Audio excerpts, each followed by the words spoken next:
Ladies and gentlemen, boys and girls, welcome back. 500 Mile Podcast this week from Las Vegas.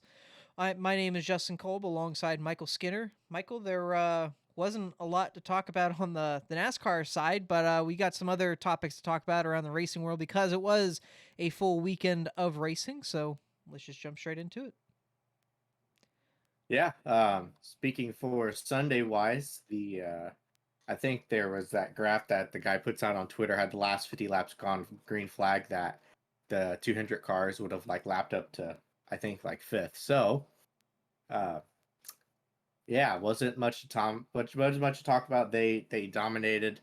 Uh, Not a surprise. Not a surprise. I think I read somewhere Hendrick Motorsports is like the last three. Um, you know, Here at Las Vegas. So not They were, yeah. surprising. Saturday's race I think was absolutely spectacular, especially the finish. Um, Again, I'll say this for the rest of my life. I somehow wish that 20 years ago we would have been like, hey, we're gonna make the Xfinity car the Cup car, but we didn't. So somehow the best race is now on Saturday. Indeed. And I mean, that one was stunk up by a particular driver as well. However, Chandler could not hold on to it at the end and kind of saw that coming within the last 10 laps. Like, it became very evident that Chandler probably wasn't going to win that race. But sucks for him, man. But I mean, that was his third race with Colleague. And I mean, he's been pretty fast. Got the pole on, well, I guess they didn't qualify on Saturday last week, but was on pole last week, was up front most of the day on Saturday and almost finished the job. And I mean, even though he didn't get it done, I mean, that's got to put some pep in your step for the rest of the season. Like, that's if that's the type of runs they're going to have, that they're going to be pretty strong if they can keep that up. Yeah, that's one thing that I was kind of impressed with, even with Kyle in the 10 there. I was a little worried about, you know, him going back down to Xfinity and running the cog cars because it seemed like the cog cars weren't very fast last year on the mile and a half. But I gotta say they, uh, you know, Chandler qualified on the pole, and for the last really half of that race, he was the best car, other than the last 5 or 6 laps there. So super impressed with Chandler. I thought maybe he had made the wrong move jumping out of the Toyota camp, to go up to the 16 car, but I think right now he's kind of proven all of us wrong that thought that, which is extremely cool. I like Chandler. I think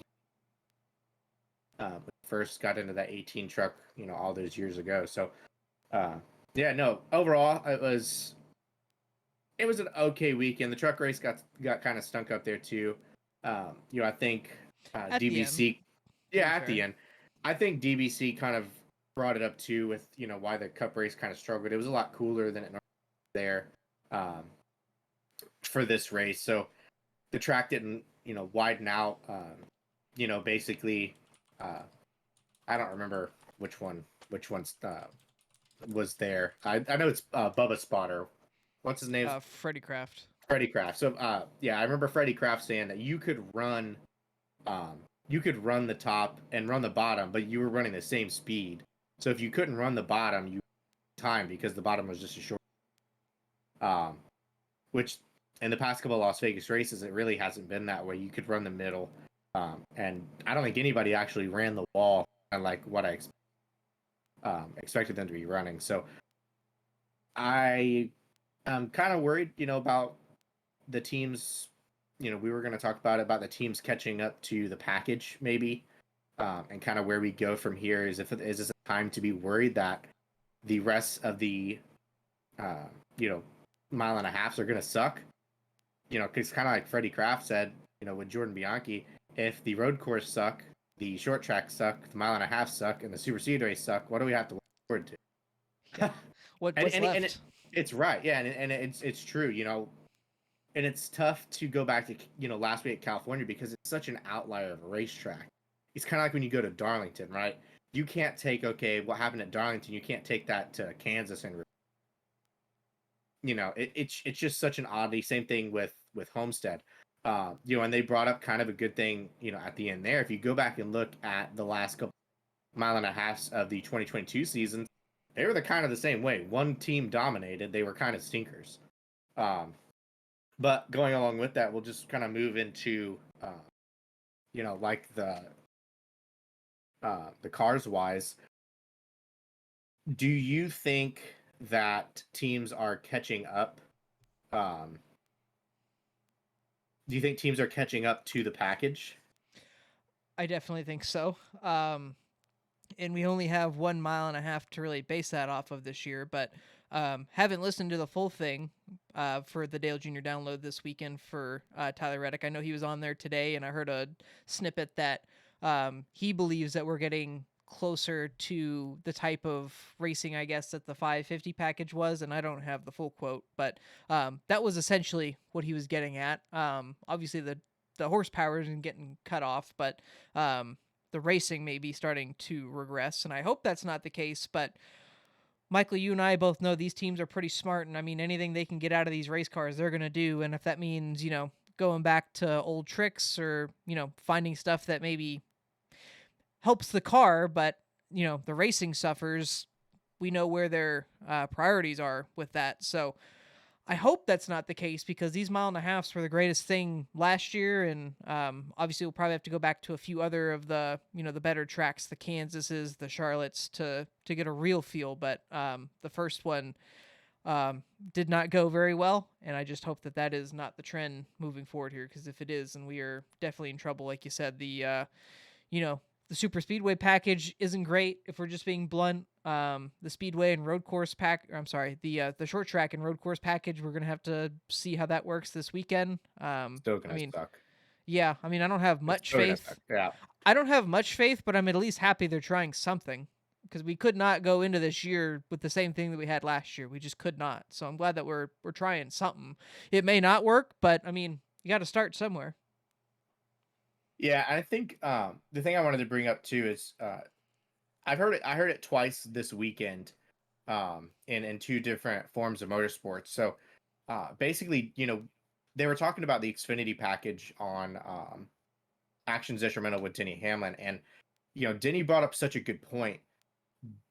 They tweaked the Xfinity car a little bit this year, but really that's the first time that they've like touched it or messed with anything in like 10, 15 years.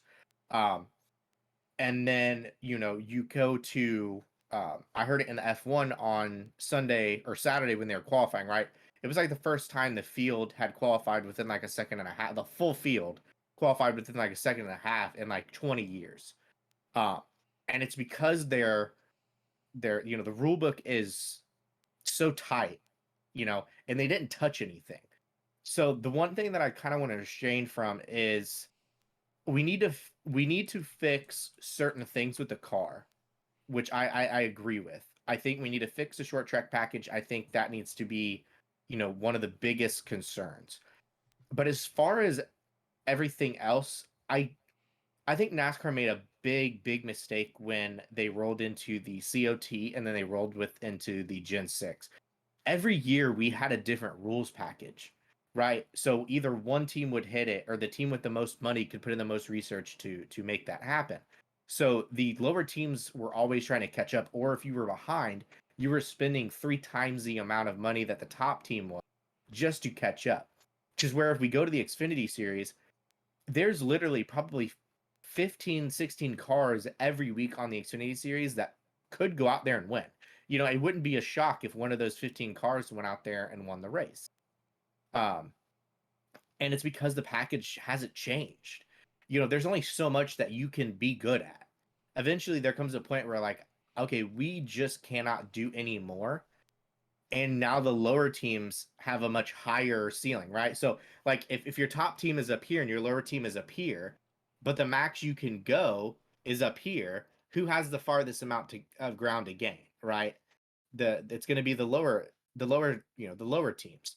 And same thing with Formula One. Look at Austin Martin this year, right? They made it to where the team that won the championship got the least amount of wind tunnel time, right? To where a team that finished seventh gets, I think it's like almost 7 times the amount of wind tunnel time than the first team. And their aspect of that, like, that's massive. That's huge, right? Red Bull is still really dominant, right? But now Aston Martin, who was sixth, seventh last year, is now the second best car, right? And that doesn't happen if the rules continue to change every year. So I don't want NASCAR to make that same mistake. I think they need to fix the package, but they need to leave the majority of it alone. I think it needs to stay how it is, pick something and stick to it for a couple of years. I don't think having a different rules package every year is a good idea. Fair enough. Well, I mean, we kind of skirted around the elephant in the room here as well. The big story of this weekend, Chase Elliott, obviously out with a tibula or tibia. I it's the bone in your leg. Fractured, out for about 6 weeks. Josh Berry filled in this Saturday. He will be filling in every week except for Coda. Jordan Taylor is going to be in the car. Most people I've heard talk about that are really excited to see what he can do in that car. Obviously, he's the driver coach for the Garage 56 entry for Le Mans, so has some experience kind of with a next gen car, I guess. It's probably not the same at all, but at least the core features are.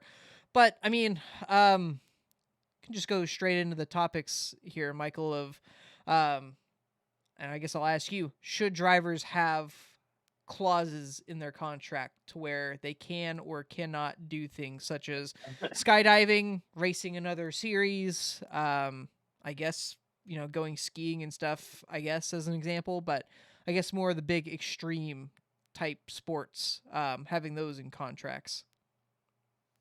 All right, so this is kind of one that ever since Jordan and Jeff Gluck kind of brought it up on their podcast, I'm kind of in the middle, right? I a part of me wants to say no, they need to go out and be able to do what they want to do, but then a part of me kind of sides with Jordan to where all these other sports, all their athletes do have clauses.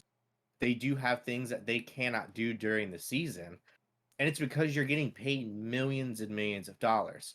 Now, the millions and millions of dollars isn't as large as, LeBron James's, football or basketball contract or Tom Brady's football contract, right? So it's not that much of millions compared to that. But the biggest thing is you have sponsors and obligations, right? Napa is Chase Elliott in the Cup Series. Hooters is Chase Elliott in the Cup Series, right? That is their banner that they fly on. If you don't have Chase Elliott in that car, are people buying that Hooters and Napa stuff? You know what I'm saying? So like, I want to say no because I think that they deserve just as much opportunity to go out and do something else.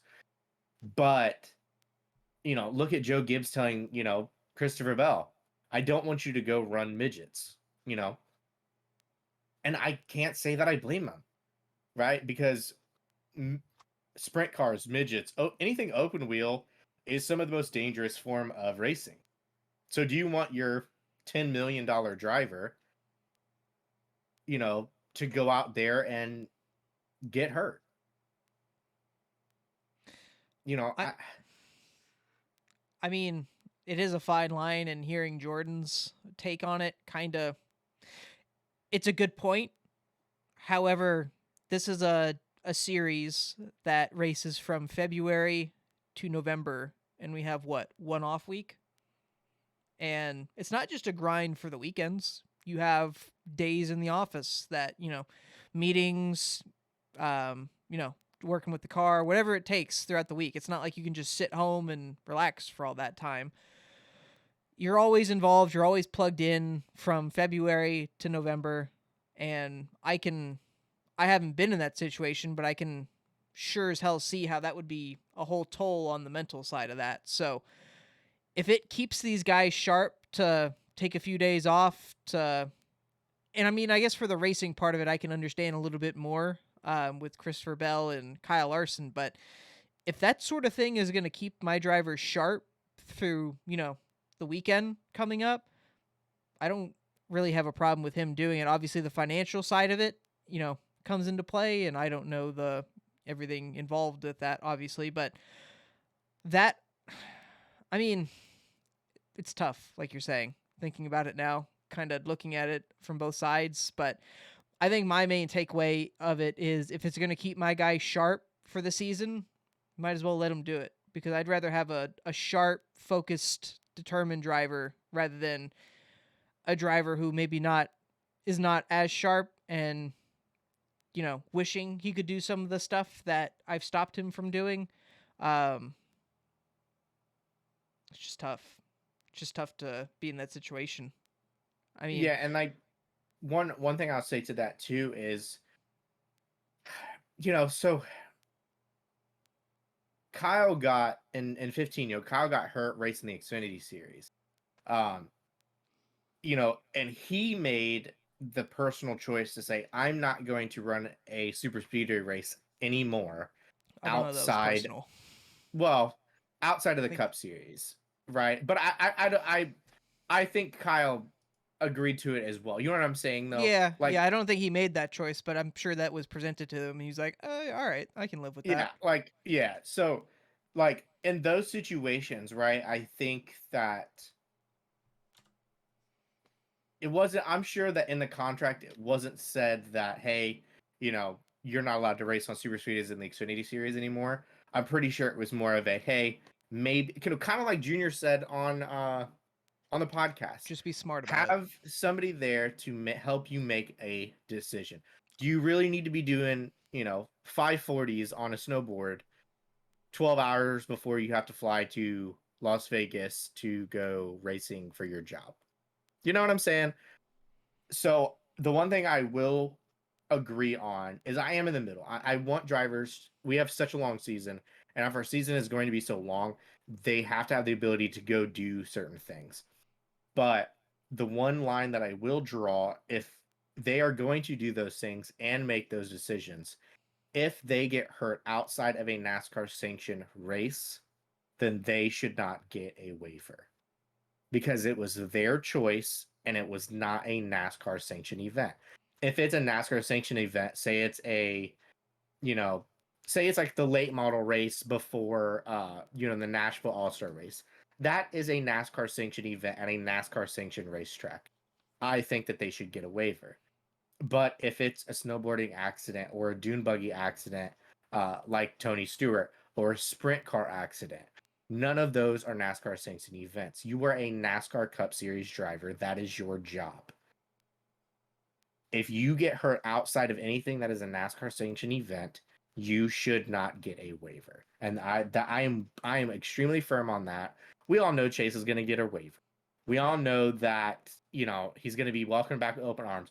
And we all know that if he somehow manages to win the championship this year, that somehow it'll be a legit championship, and Kyle's 15 championship will still somehow not be a legit championship because that's how NASCAR fans work, especially Chase Elliott fans. But personal feelings aside, on if they are allowed to do whatever they want outside the racetrack, then they should not be granted a waiver if they are injured. Yeah, that's fair. And I mean, I guess my overall opinion on it is just be smart, risk management about what you're doing outside of a race car. And I fully agree with what you're saying about the waiver because I mean, it doesn't make a bunch of sense that he can just go snowboarding and then be like, "Oh, that's fine. You're fine. Go compete for this championship." Like that wasn't even anything NASCAR related. But Elton Sawyer already made the comment that he doesn't see any reason why he wouldn't get a waiver. So we know he's Yeah, going to. it's gonna happen.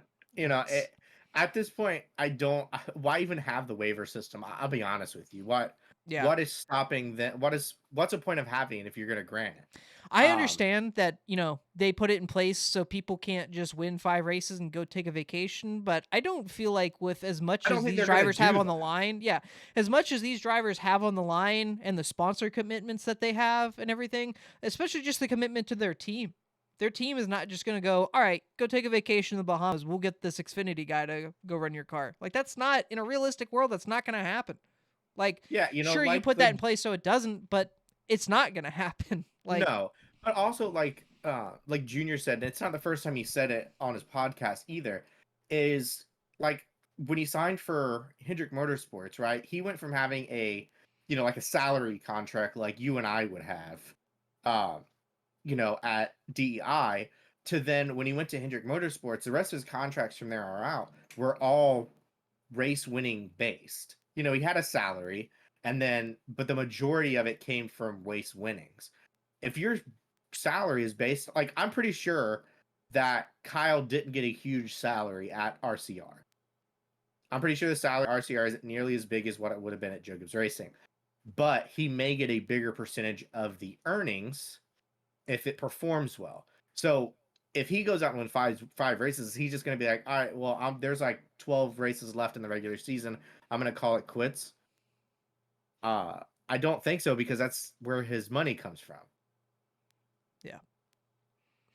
So yeah, that argument is kind of, yeah, that is, yeah, I don't understand it. And really, I mean, they even gave Johnny Sauter a waiver after he got parked and said that he I wasn't allowed to race next weekend. I totally forgot about that Um, until someone brought it up. Like, so what's the point? what's the point of the waiver exactly? So yeah, either the waiver system just needs to completely go away, or the waiver system needs to be used for the exact purpose of what it is used for, which originally it was supposed to be you had to race every NASCAR vet unless it was a outside circumstance. Like Kyle, right? Kyle got a waiver because he was injured in a NASCAR sanctioned event. And then Tony Stewart goes out, runs over Kevin Ward, breaks his leg in a rail buggy, and somehow gets all these waivers. So I don't know. Yeah, it's puzzling, but just to put a bow tie on the Elliott deal, he's out for, like I said, the next 6 weeks. Josh Berry will be filling in, except for Coda, where Jordan Taylor will be filling in there. Super excited for that. Yeah. I'm so excited for Jordan Taylor. I don't know how many of you guys follow Jordan Taylor or know who Jordan Taylor is, but him and his brother are fabulous IMSA drivers. They're great road course drivers. And man, they're pretty funny. So I'm super excited for that weekend. That's going to be one thing that I'm looking forward to there at Coda.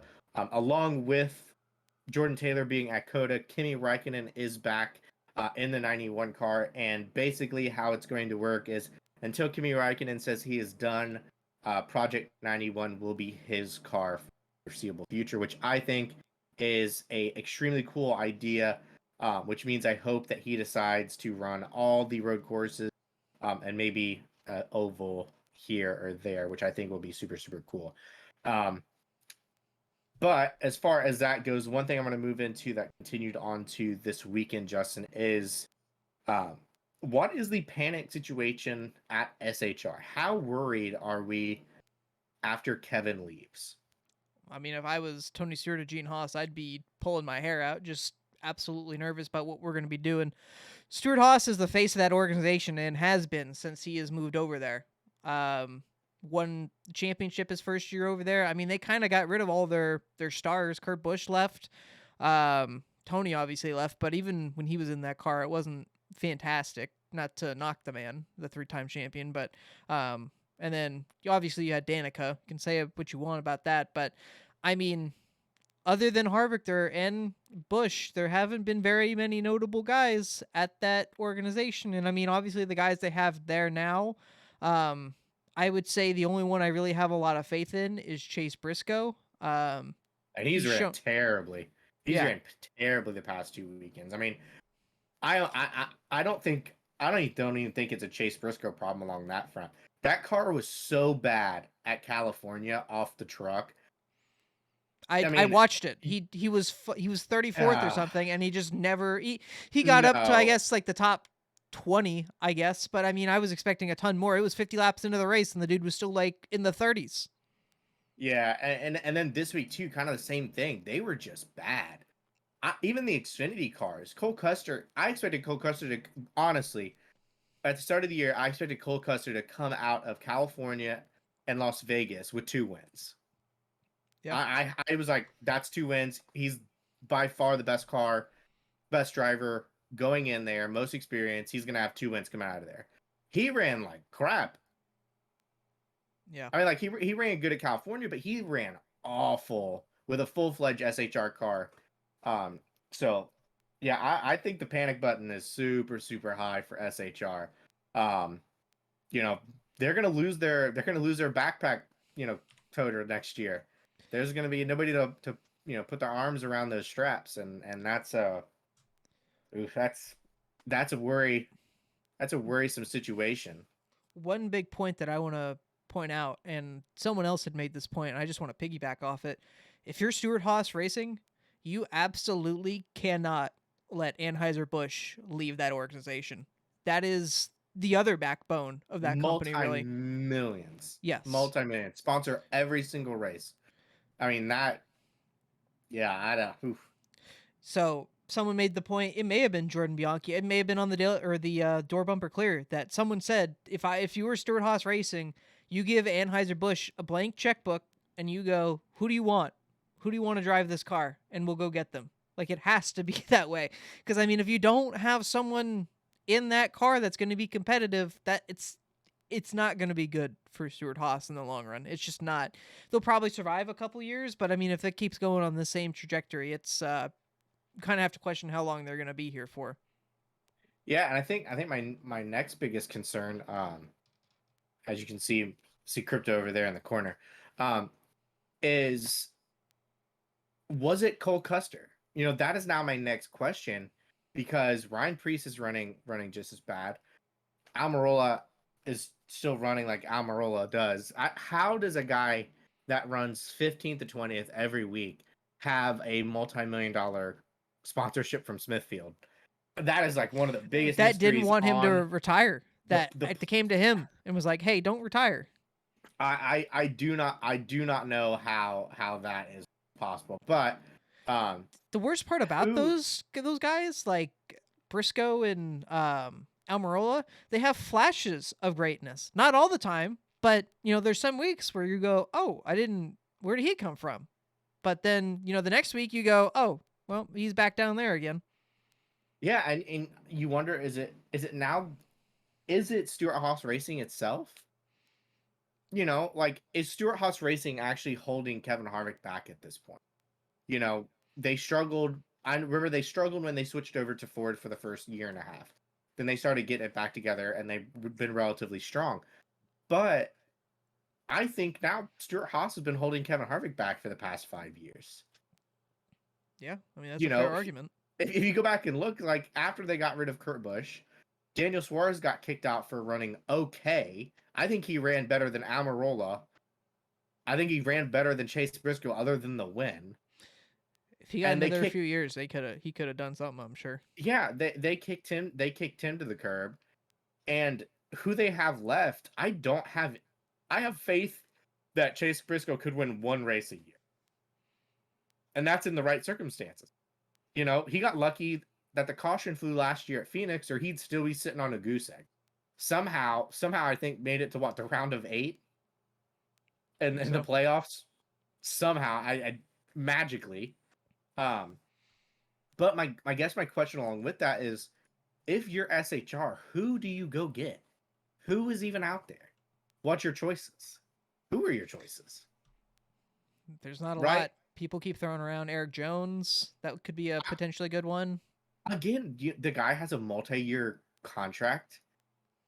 Do you risk that to go to another team that honestly isn't performing any better if you're not named Kevin Harvick? I mean, You know, it's a good question.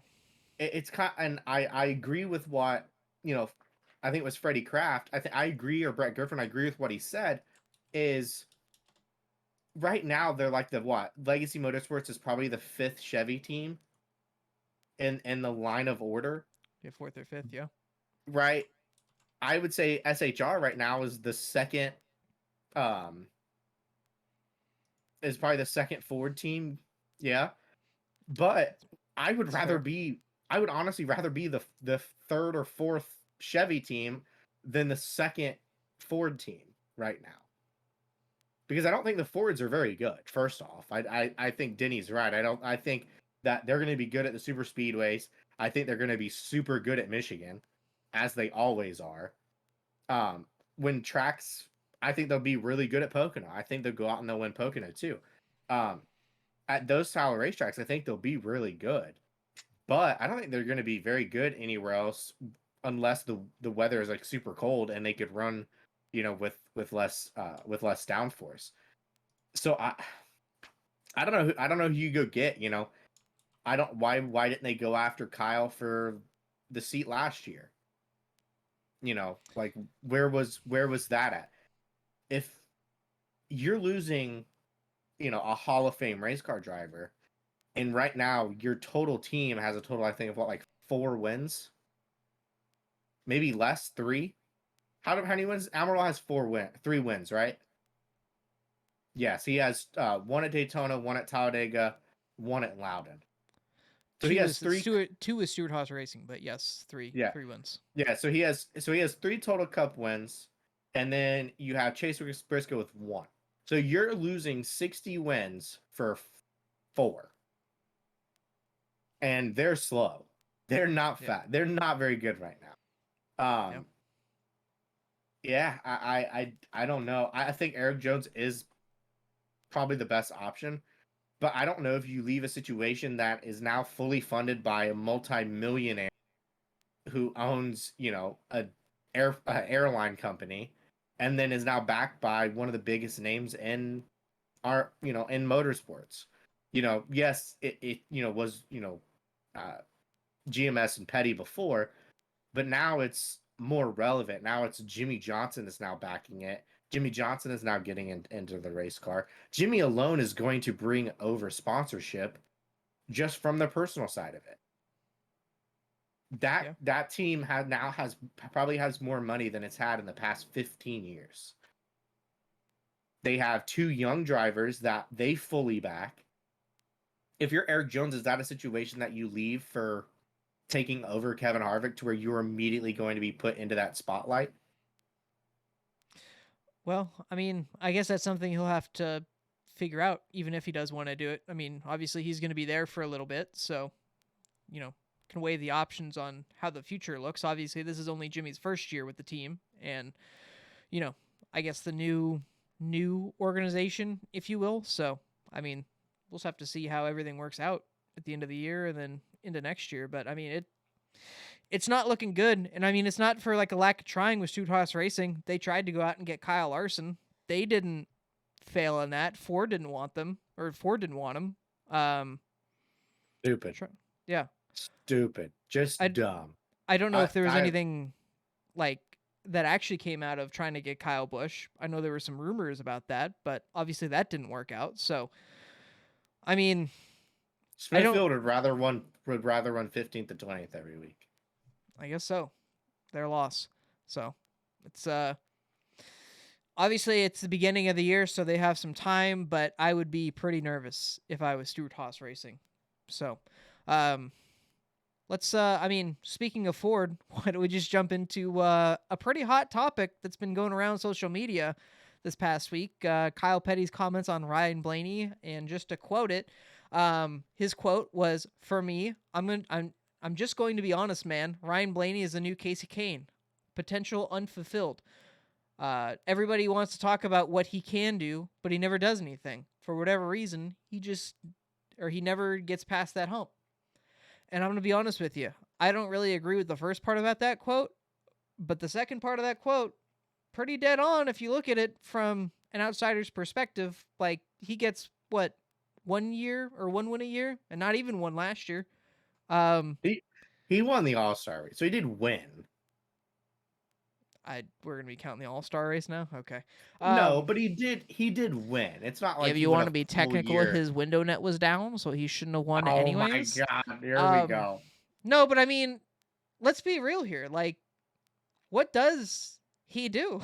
Like, he's fast at times, but he just can't seal the deal. I don't think you can really compare him to Casey Kane. I don't think he's, I don't think that's a fair comparison, but I mean, along this argument too, I also do want to point out, I guarantee you that he was the best car at Phoenix last year. yes. Second At Phoenix? the end of the year. Second Phoenix. Yeah. He Yes. was the best car there. Yes. Should have won it, couldn't win it because of the championship. Yep. Right. So count that as a win, right? Whatever. There's your win there. He's 29, right? He still has 15 more years of a Cup career. He's also just now entering 44. Why not? Kevin Harvick's 47. Fair. Kyle's planning on racing another 10 years. That's What about those? 47. What about those kids, man? Okay, I'm yes, just I'm giving you a hard time. Go ahead. Go ahead. I agree. Like, but the guy has a ton of his career left, and I think out of the past five, he's been with Penske 5 years, right? And he was at uh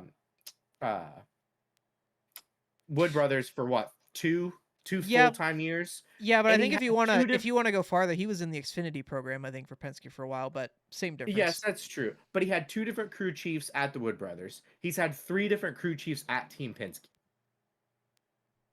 So out of all of his years, he's had five different crew chiefs out of his 7 years of a Cup career.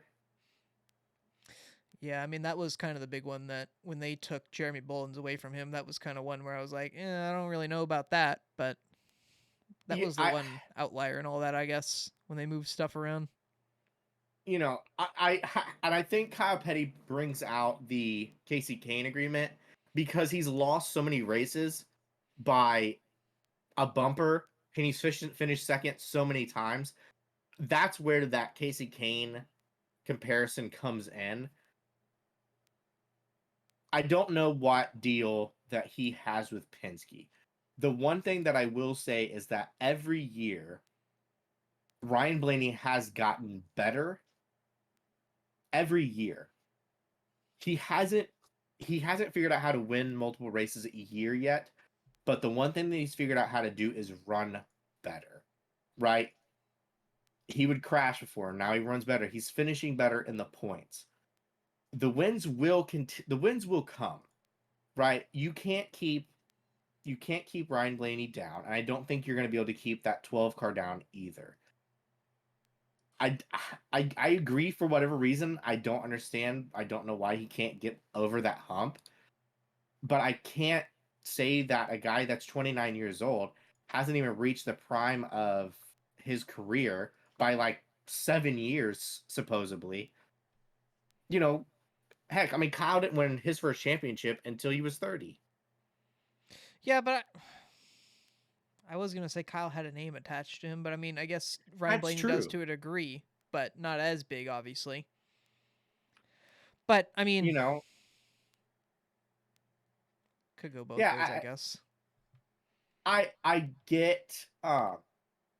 get where Kyle Petty is coming from, but I don't know if we're riding. Are we really riding somebody off that's still 29 years old? I don't It think just necessarily writing him off, but I do think that you need to start applying some sort of pressure to him I because agree, it but has been a while. we can't just the Fords are slow. The Fords have been slow. If you go back and look at the past 3 4 years, the two people carrying the banner outside of Brad Keselowski's couple of lucky wins here and there, right? Honestly, I think since 2019, you look at the Ford camp, if you're not Kevin Harvick or Joey Logano, you have kind of sucked. I'll be honest. Brad Keselowski used his experience and he used, you know, a lot of luck sometimes. I mean, look at the Coke 600 he won there beating Chase Elliott in 2020, right? That was one of his wins. That's kind of how Brad Keselowski's wins for the past 5 years have kind of been. To be honest with you, I don't think that you look outside of Joey Logano and Kevin Harvick. If you don't have Joey Logano or Kevin Harvick, how many wins does Ford actually have? That's my biggest question. Are we comparing Joey Logano to Brian Blaney? Right? So my question is I'm actually going to take you back to the SHR thing, right? I don't know what Ryan Blaney's contract is, but does Ryan Blaney need to leave Stewart Haas Racing? Or need to leave Penske for maybe a Stewart Haas Racing? Maybe he's not in the right spot. You know, the speed is there. The speed is undoubtedly there. There's just circumstances. Five different crew chiefs in 7 years. How do you build rapport with somebody like that? And I think out of the past couple of years, he's been given the worst crew chief out of the Penske lot. Right? Yeah. The two best crew chiefs always went to Joey Logano or Brad Keselowski. Yeah. I don't know. Yeah. That's a fair argument. Well, a long ways to go for Blaney, but I mean, going into this year, I do think it's you know, not going to be a make or break, but it is going to be one of those years where it's like, what can you really do for me? So, I don't think that you can leave a situation like Penske unless he gets kicked out of there, but um, I guess we'll see. Well, I mean, speaking of Penske, I guess they had another race this weekend that they tore quite a lot of stuff up in over there in Florida in St. Pete. Um, I caught the last 50 laps of it, and I mean, what a race! I guess is all I can really say, huh? Uh, I don't know. I know people enjoyed it. I thought as a motorsports fan, I thought it was embarrassing. We have people that even I'm sorry, I'm literally dying over this topic. He's literally dying. Right. So like we give people like Rick Ware Racing crap in the Cup Series with Cody Ware, right? But Cody Ware has never done something as ridiculous as what I saw at the St. Pete GP. I mean, the one guy in the 55 car, that dude was so far back, he literally launched a car into into like a freaking 720. He was over there 360 no scope in an Indy car. Um, just and like people are enjoying it. I don't understand. We have unnecessary wrecks. We have the two leaders. One car is on cold tires. The other car is on good tires or warm tires at that point. That's a pass. It's a pass. He beat you. Try to beat him back. Instead, a professional race car driver with a ton of experience made a poor decision and everybody is okay with it. I don't understand. I don't understand the whole I'm going to run my competitor out of racetrack and put him into the wall, and that is okay. Three Andretti cars were passing on the outside, good clean passes, and were then crashed into the same tire barrier over and over and over again, and all that person got was a penalty. Okay, what about the other guy? The other guy's knee deep in the tire wall. That penalty doesn't do them any good. I thought it was embarrassing. I thought it was ridiculous. I thought that IndyCar needs to do a better job of policing the nonsense. F1, they're a little bit more. F1 has that same rule, right? It's my corner, this, and that, all that bullshit. Instead of just giving the other car room and whoever comes out on top, is on top, God forbid. No, we're going to risk each other's lives to do something stupid. In Formula One, they kind of understand that, they know that, right? So they will back out of it. We now have learned that in IndyCar, they will not do that because there are no consequential risks, right? It's like they do not exist. So I hate to say it, and you and I kind of talked about it too. This stuff is going to continue to happen until somebody dies. And it's unfortunate, or somebody gets hurt at the very least, because it's ridiculous. How is it popular? How is it possible that, again, the same team got ran into the same tire barrier 3 times in a row because the other person just did not give them any room? Just have both cars make the corner. How hard is that? Whoever comes out on top comes out on top. At that point, we're not racing. We're just literally just running them into the wall. Yeah, I was pretty disappointed. Disappointed by the ending. I mean, the race was really, really good when they were actually racing. I think they ran like the first 25 laps under caution because they couldn't figure out how to make it past turn 2. I just think for a first race of the year, as a professional series, I think that it was handled poorly.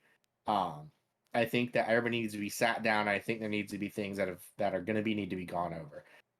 IndyCar teams, they don't make nearly as much as Cup teams. The Indy cars don't cost nearly as much as a Cup car. However, they do still cost a couple $1,000,000 every year, and we cannot be destroying, a third of the field because of the nonsense. Yeah, no, I was pretty disappointed. I know a lot of people like that stuff. I'm not one for it. I don't think that we need to be running cars into the outside tire barrier because we don't want them to pass us. I think that's pretty bullshit. Yeah, I mean, I only saw the last 50 laps of it, but when I saw that incident on, I think it was lap 72 between the two leaders, it was like one of those situations where it's like, did I really just see that? Like, did we really Oh, just do that? he literally just overdrove him and the other car to the corner. Well, yeah, he wanted to get there first because he knew that the 3 was on colder Yeah, tires, so he was going to have the advantage. But I mean, be patient for a couple more corners, and you take that anyways. So, I mean, yeah. But then the 3 drives it down in there 100 feet too deep and loses the rear end. Like it's like I don't understand. It was stupid. It was just dumb. it's a lose It was just lose. yeah. It's just stupid. And then yeah, it's just I don't know. Either that or maybe they need to get rid of that tire barrier. Let them run into the Well, concrete a couple times. I mean, obviously it's a really sharp corner, but I mean that thing did stick out quite a bit from what I noticed. But I mean, Yeah. obviously it needed to a little bit with how fast they were going into that corner. But um, that was the one thing that stuck out to me because I know Graham Rahal almost hit that at 1.2 and narrowly avoided that, but it just stuck out really far. I thought, but um, obviously there was probably a reason for it. So, but yeah, I mean it was pretty silly. That's my opinion on it. It was silly. Again, I didn't see those first two wrecks really live, so I mean I don't really. They were, you know, the first lap one was kind of a little ridiculous to have that many cars tore up on the first lap, but you know, You is what it digress. is. Yeah, is what it is. So I don't know if there's anything else you want to talk about racing wise this weekend, Michael, before we move into to Phoenix this week. But I know there wasn't much to talk about with F1. I did not watch, but it sounds like I did not miss much. No, it kind of pretty much went how F1 testing was. If you kind of followed a little bit of F1 testing, looking at the timesheets over there, pretty much you know played out exactly how everybody thought it was. The field was a little bit tighter this year, so like I said earlier, um, with them not changing the rules and with the rules box being so small, and with the allowances to the lower teams, we did get to see a lot closer of a field. However, Red Bull is just absolutely dominant. I wouldn't be surprised if they go out and win probably the first 10 races, um, just on pure pace. They're so much faster than everybody else right now. But I know there's a lot of big upgrades coming for a lot of teams. Around three or between 3 and 5 here. So we'll kind of get a good idea about how the season's really going to go. I think right around there. But yeah, no, it was pretty self-explanatory. Red Bull started first, finished first and second. I think they're going to do that for quite a bit of the season. I think that's how the championship will end up as well. Nice surprise though, that Aston Martin and Fernando Alonso looking pretty competitive. I think that if they ever got a shot at being close at Red Bull on a long run, I think they are actually just a little bit better. But the problem is that when you're 50 seconds behind before you get to that long run, you are obviously not going to make that back up. So, um, yeah, pretty disappointing start to the F1 season as far as competitiveness goes, but they now have their longest season, and we'll kind of go from there. Fair enough. All right, well let's jump into the Phoenix weekend here coming up. Our first look at the short track package, short track / road course. Again, to be seen if there's any real differences. Anticipating not, but we shall see. Michael, do you want to let me pick first again this time, or do you want to finally take a stab at it? Nope, I'll let you go first. All right. Well, I really don't know who I'm picking for Xfinity, so this is the one that I kind of have to think about a little bit. You know what? I'm gonna go. He's been so close so far this year. I'm gonna go with Justin Allgaier. It is one of his better racetracks. I will agree with you on that. Uh, You know, one guy that I mean, I should mention that you probably want to keep an eye on is that 31 car, Parker Retzloff. Um, there were a couple races during, a couple of the short tracks last year where he did a lot better than you would have thought. So he may be one to keep an eye on Saturday. oh right. Oh, all right. So, hmm. At least Joe Graff isn't in the 19 car this week. He's in the 38. I just saw it. Ryan Truex can be driving the 19. I don't even know where Joe Graf finished at Las Vegas. Again, I forgot he was in the race. That's fair. Ah, I just hang on a second. I just realized Steve Addington is Joe Graf's crew chief on the 38. I didn't even know he was still around. like the Steve Addington. The Steve Addington. He's listed as the crew chief on the 38 in Xfinity. Wow, how the mighty have fallen. I guess so. Like I said, And I didn't even know that he was still around. That's cool. I mean, not cool that's that like he's going with. back and that's like going back and crew chiefing JJ Yaley. Yeah, right.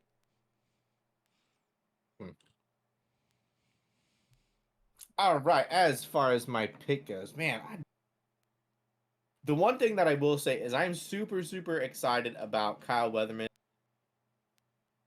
I just want to point that out. Super excited. I think that is a good opportunity. We know that in the right circumstances, our motorsports is pretty good. The one thing that I have noticed is, and I don't remember seeing anything, there's no Jesse Wuji Motorsports, huh? Well, I was just gonna ask about that. I I don't even remember what the car number was. 34. No Jesse Wuji Motorsports. Could be skipping out. I don't know if were they at Vegas or Fontana. Maybe they were skipping the West Coast. I do want to point out that at Daytona in the duels, Kyle Busch got Wuji'd by Daniel Suarez. Just want to point that out. Yeah, fair point. Joey Logano got Wuji'd by Brad Keselowski. Just drove that dude right, and he was like, "I watched IndyCar this morning. Here's some concrete." He's like, I got this down. See you, Joey. All right, man. Chandler Smith's been so fast, but I think I'm actually gonna go. I think I'm gonna go with Josh Berry. I think the extra seat time, I think it's gonna make him even better. And I think Josh Berry is going to pull this out for me this weekend. Fair enough. That was going to be one I was thinking a consideration, I guess. I already had my pick for Cup down. I'm going with Ross Chastain. Was pretty good there last year in the spring, and I think he did pretty well in the fall as well for the championship race. I don't really remember much from that. I was on a plane, but I think he was up there. So that's who I'm going with. Oh man.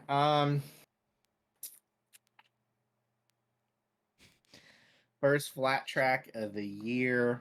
Are you trying to double down on Barry right now? No, I'm not gonna be doubling down on Barry.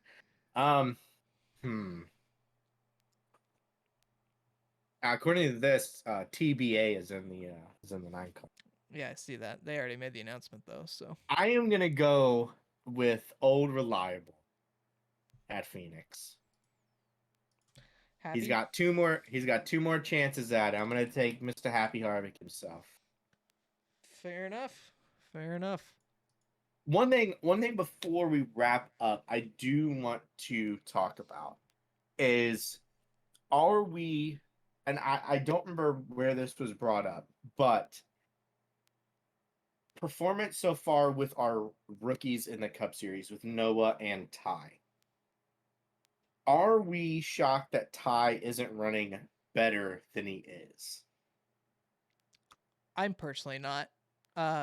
Obviously he had a lot of experience with the next gen car, but I mean, if we're gonna be honest, his path through NASCAR has pretty much been in the same type of car with ARCA and Xfinity. Obviously, he didn't drive a truck, but I mean, those two are relatively the same, minus probably some horsepower and some other small stuff. But I mean, this next gen car is just a whole completely different animal. So I mean, he has flashes of greatness, but I mean, I expect that it's probably going to take a full year or so of again, he had some time in the car last year, but I mean, that was just, he was running both, just trying to do what he could with the 23 last year. But I think now that he has, this full year just focused on the Cup car, he's got his crew chief, obviously a great team around him.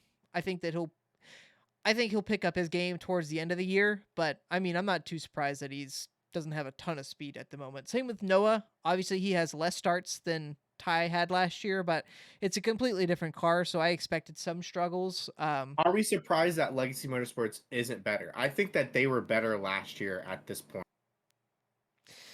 I mean, to be fair, they only had one real car in contention last year, if we're gonna be honest. But That's um, true. yeah, I mean, I don't know. Like right now, Corey LaJoy is running better than Ty Gibbs and Noah Gragson. And I don't know that I that's a just want to real point that out. surprise either, because I mean, we know that Spire's putting a lot more money into that 7 car this year. It's a full effort. Um, I think it was this year that they pretty much announced they were putting a full 100% effort actually into running that car. Where before, Michael, I'm sure I don't know you why know, I don't know why you just wouldn't run one car then, but yeah, yeah, I especially mean, with Ty Dillon, the either dude either blows up or runs 80th. yeah, I I think mean, I think he still might be trying to finish. I think so. I love Ty, but man, that just he can't buy The a sad break. part is yeah, I don't think I don't think Ty's a bad race car driver.